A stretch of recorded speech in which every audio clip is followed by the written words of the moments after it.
ರಂಗೇರಿದ by-election ಸಮರ ಕೈ ಕಮಲ ಪ್ರಚಾರ ಪರ್ವ ಅಖಾಡಕ್ಕೆ ಸಿಎಂ ಡಿಸಿಎಂ ಭದ್ರಕೋಟೆಗಾಗಿ ಮತ ಶಿಕಾರಿ ಬಿಜೆಪಿ ಘಟಾನುಘಟಿಗಳ ಮತಯಾಚನೆ ಕೈಕೋಟೆ ಭೇದಿಸಲು ಕೇಸರಿ ರಣಕಹಳೆ ಇದು ಮಿನಿ ಸಮರದ ಸ್ಟೋರಿ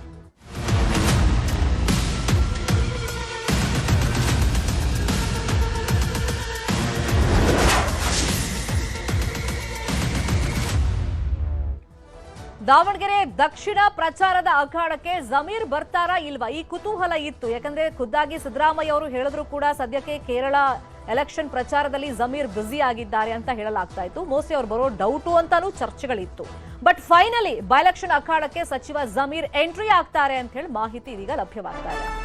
ಏಪ್ರಿಲ್ 5ರಿಂದ 7ರವರೆಗೆ ಜಮೀರ್ ಮತಬೇಟೆಯನ್ನು ನಡೆಸ್ತಾರೆ ಅಂದ್ರೆ ಪ್ರಚಾರದಲ್ಲಿ ಪಾಲ್ಗೊಳ್ತಾರೆ ಅದರಲ್ಲೂ ಪ್ರಮುಖವಾಗಿ ಏಪ್ರಿಲ್ 5ನೇ ತಾರೀಕು ದಾವಣಗೆರೆ ಕ್ಷೇತ್ರದಲ್ಲಿ ಪ್ರಚಾರವನ್ನ ಮಾಡ್ತಾರೆ ಏಪ್ರಿಲ್ 6 ಹಾಗೇನೆ 7ನೇ ತಾರೀಕು ಬಾಗಲಕೋಟೆಯಲ್ಲಿ ಮತಯಾಚನೆಯನ್ನ ಮಾಡ್ತಾರೆ ದಾವಣಗೆರೆಯಲ್ಲಿ ಒಂದು ದಿನ ಮಾತ್ರ ಜಮೀರ್ ಪ್ರಚಾರವನ್ನ ಮಾಡ್ತಾರೆ ಪ್ರಚಾರಕ್ಕೆ ಬರಲ್ಲ ಅನ್ನೋ ಸುದ್ದಿ ಮಧ್ಯೆ ನಾಡಿದ್ದು ಎಂಟ್ರಿ ಆಗ್ತಾ ಇದ್ದಾರೆ ದಾವಣಗೆರೆಗೆ ಬರಲ್ಲ ಎಂಬ ಆರೋಪ ಹಾಗೂ ಸಚಿವ ಎಸ್ ಮಲ್ಲಿಕಾರ್ಜುನ್ ಮೇಲಿನ ಅಸಮಾಧಾನದಿಂದ ಕೇವಲ ಒಂದೇ ಒಂದು ದಿನ ಪ್ರಚಾರಕ್ಕೆ ಜಮೀರ್ ಅಹಮದ್ ಖಾನ್ ಮುಂದಾಗಿದ್ದಾರೆ ಅಂತ ಹೇಳಲಾಗ್ತಾ ಇದೆ ಈ ಮಧ್ಯದಲ್ಲಿ ಅವರ ಆಪ್ತರ ಅಸಮಾಧಾನ ಕೂಡ ಭುಗಿಲೆದ್ದಿದೆ ಅಂದ್ರೆ ನಮ್ಮ ನಾಯಕನಿಗೆ ಇಲ್ಲಿ ಅಪಮಾನ ಮಾಡಿದ್ದಾರೆ ಅದರಲ್ಲೂ ಏಕವಚನ ಬಳಕೆ ಸೇರಿದಂತೆ ಪ್ರಚಾರದ ವಿಷಯದಲ್ಲೂ ಅಪಮಾನ ಮಾಡಿದ್ದಾರೆ ಅಂತೆಲ್ಲ ಆಕ್ರೋಶಗಳು ವ್ಯಕ್ತವಾಗಿತ್ತು ಇನ್ನು ರಂಗೇರಿದೆ ದಾವಣಗೆರೆ ಬೈಲೆಕ್ಷನ್ ಅಖಾಡ ಪಕ್ಷೇತರ ಅಭ್ಯರ್ಥಿ ಮನವೊಲಿಕೆಗೆ ನಲಪಾಡ್ ಕಸರತ್ತನ್ನ ಮಾಡ್ತಾ ಇದ್ದಾರೆ ಆದಿಲ್ ಬಾಷಾ ಮನೆಗೆ ಮೊಹಮ್ಮದ್ ನಲಪಾಡ್ ಭೇಟಿಯನ್ನ ಕೊಟ್ಟಿದ್ದಾರೆ ಯಾವುದೇ ಕಾರಣಕ್ಕೂ ಹಿಂದೆ ಸರಿಯೋದಿಲ್ಲ ನಾನು ಅಂತೇಳಿ ಬಾಷಾ ಹೇಳಿದಾರಂತೆ ಈ ವೇಳೆ ಮುಸ್ಲಿಂ ಮುಖಂಡನ ವಿರುದ್ಧ ನಲಪಾಡ್ ಗರಂ ಆಗಿದ್ದಾರೆ ಖಾದರ್ ಆದಿಲ್ ಬಾಷಾಗೆ ಪ್ರಚಾರಕ್ಕೆ ತಡವಾಯಿತು ಬೇಗ ಬನ್ನಿ ಅಂತೇಳಿ ಮುಸ್ಲಿಂ ಮುಖಂಡ ಕರೆದಿದ್ದಾರೆ ಏಕವಚನದಲ್ಲೇ ಮುಸ್ಲಿಂ ಮುಖಂಡನಿಗೆ ನಲಪಾಡಿ ಸಂದರ್ಭದಲ್ಲಿ ಆವಾಜ್ ಹಾಕಿದ್ದಾರೆ ಖಾದರ್ ಆದಿಲ್ ಬಾಷಾ ಮನೆಯಲ್ಲೇ ಮುಸ್ಲಿಂ ಮುಖಂಡ ಹಾಗೇನೆ ನಲಪಾಡ್ ಮಧ್ಯದಲ್ಲಿ ವಾಗ್ದಾಳಿ ಆಗಿದೆ ಸರಿಯಾಗಿ ಮಾತಾಡಿ ಅಂತ ಹೇಳಿ ನಲಪಾಡಿ ಸಂದರ್ಭದಲ್ಲಿ ಗರಂ ಆದ್ರು ಆದಿಲ್ ಅವ್ರ ಜೊತೆ ಬ್ರೇಕ್ಫಾಸ್ಟ್ ಮಾಡಬೇಕು ಅಂತ ಬಂದಿದ್ದೆ ಕಾಂಗ್ರೆಸ್ ವಿರುದ್ಧ ಇಲ್ಲ ಅವರು ಕಾಂಗ್ರೆಸ್ ಬಗ್ಗೆ ಎಲ್ಲೂ ಕೂಡ ನಾನು ಅಪಪ್ರಚಾರ ಮಾಡಲ್ಲ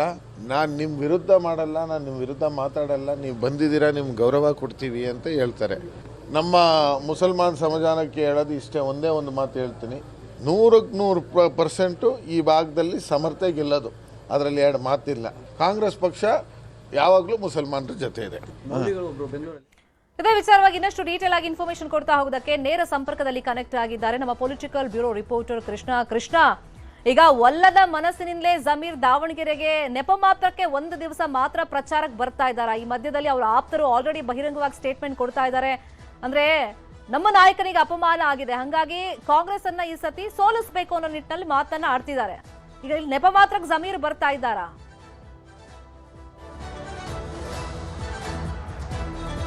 ಖಂಡಿತವಾಗ್ಲೂ ಶರ್ಮಿತಾ ಆ ರೀತಿಯಿಂದ ಲಕ್ಷಣಗಳು ಈಗಾಗಲೇ ಕಾಣಿಸ್ತಾ ಇರುವಂಥದ್ದು ಯಾಕಂದರೆ ಕರ್ನಾಟಕದಲ್ಲಿ ಅಲ್ಪಸಂಖ್ಯಾತ ನಾಯಕ ಅಂತಂದರೆ ಅದು ಸಚಿವ ಜಮೀರ್ ಅಹಮದ್ ಅವರು ಯಾವುದೇ ಒಂದು ಚುನಾವಣೆ ಆದರೂ ಕೂಡ ಅದನ್ನು ಸಮರ್ಥವಾಗಿ ನಿಭಾಯಿಸುವಂಥವರು ಮತ್ತು ಅಲ್ಪಸಂಖ್ಯಾತ ಮತಗಳನ್ನು ಕೂಡ ಕಾಂಗ್ರೆಸ್ಗೆ ಅಭ್ಯರ್ಥಿಗೆ ಹಾಕಿಸುವಂಥ ಬಲ್ಲರು ಕೂಡ ಆದ್ರೀಗ ಎಲ್ಲ ಒಂದು ಕಡೆ ದಾವಣಗೆರೆ ದಕ್ಷಿಣ ವಿಧಾನಸಭಾ ಕ್ಷೇತ್ರದಲ್ಲಿ ತಮ್ಮದೇ ಆದಂಥ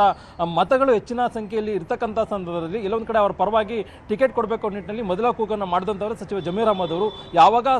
ಸಚಿವ ಎಸ್ ಮಲ್ಲಿಕಾರ್ಜುನ್ ಅವರು ಆಡಿದಿರೋ ಮಾತುಗಳಿಂದ ಅದರಿಂದ ಈಗ ಅಸಮಾಧಾನಗೊಂಡು ಈಗ ಚುನಾವಣಾ ಕಣದಿಂದ ಅಂತರವನ್ನ ಜಮೀರ್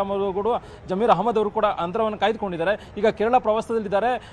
ಏಪ್ರಿಲ್ 5ನೇ ತಾರೀಕಂದು ದಾವಣಗೆರೆ ದಕ್ಷಿಣ ವಿಧಾನಸಭಾ ಕ್ಷೇತ್ರಕ್ಕೆ ಪ್ರಚಾರ ಮಾಡುವಂತ ನಿಟ್ಟಿನಲ್ಲಿ ಸಚಿವ ಜಮೀರ್ ಅಹಮದ್ ಅವರು ಮುಂದಾಗಿರುವಂತದ್ದು ಕೇವಲವಾಗಿ ಒಂದು ದಿನಗಳ ಕಾಲ ಪ್ರಚಾರವನ್ನು ಮಾಡೋದ್ರ ಮುಖಾಂತರವಾಗಿ ತಮ್ಮ ಮೇಲಿನ ಆರೋಪ ಈಗಾಗಲೇ ಒಂದು ಕಡೆ ಜಮೀರ್ ಅಹಮದ್ ಅವರು ದಕ್ಷಿಣ ವಿಧಾನಸಭಾ ಕ್ಷೇತ್ರಕ್ಕೆ ಬರ್ತಾ ಇಲ್ಲ ಅನ್ನೋ ಒಂದು ಕೂಗುಗಳು ಕೂಡ ಕೇಳಿ ಬರ್ತಾ ಇರುವಂತದ್ದು ಆ ಒಂದು ಕೂಗಿನಿಂದ ಪಾರಾಗುವಂತ ನಿಟ್ಟಿನಲ್ಲಿ ಮತ್ತೆ ಮುಖ್ಯಮಂತ್ರಿ ಸಿದ್ದರಾಮಯ್ಯ ಒಂದು ಸೂಚನೆಯ ಆಧಾರದ ಮೇಲೆ ಅವರ ಒಂದು ಸೂಚನೆಯ ಮೇರೆಗೆ ಒಲ್ಲದ ಮನಸ್ಸಿನಿಂದ ಈಗಾಗಲೇ ಪ್ರಚಾರಕ್ಕೆ ಮುಂದಾಗುವಂತ ನಿಟ್ಟಿನಲ್ಲಿ ಜಮೀರ್ ಅಹಮದ್ ಮುಂದಾಗಿರುವಂತದ್ದು ಇನ್ನೂ ಕೂಡ ರಾಜ್ಯಕ್ಕೆ ಬರುವಂತ ನಿಟ್ಟಿನಲ್ಲಿ ಅವರು ಇನ್ನೂ ಕೂಡ ಮನಸ್ಸನ್ನ ಮಾಡಿರಲಿಲ್ಲ ಯಾವಾಗ ಮುಖ್ಯಮಂತ್ರಿಗಳು ಅವ್ರ ಜೊತೆ ಮಾತಾಡಿದ್ರು ಅದಾದ ಬಳಿಕವಾಗಿ ದಾವಣಗೆರೆ ದಕ್ಷಿಣ ವಿಧಾನಸಭಾ ಕ್ಷೇತ್ರದಲ್ಲಿ ಒಂದು ದಿನಗಳ ಕಾಲ ಪ್ರಚಾರವನ್ನು ಮಾಡುವಂತ ನಿಟ್ಟಿನಲ್ಲಿ ಅಂದ್ರೆ ಏಪ್ರಿಲ್ 5ನೇ ತಾರೀಕು ಪ್ರಚಾರವನ್ನು ಮಾಡುವಂತದ್ದು ಮತ್ತೆ 6 ಮತ್ತು 7ನೇ ತಾರೀಕು ಬಾಗಲಕೋಟೆಯಲ್ಲಿ ಪ್ರಚಾರ ಮಾಡುವಂತ ನಿಟ್ಟಿನಲ್ಲಿ ಸಚಿವ ಜಮೀರ್ ಅಹಮದ್ ಅವರು ಮುಂದಾಗಿರುವಂತದ್ದು ಶರ್ಮಿತಾ ಫಾಲೋ ಮಾಡೋ ಸುದ್ದಿ ಥ್ಯಾಂಕ್ ಯು ಕೃಷ್ಣ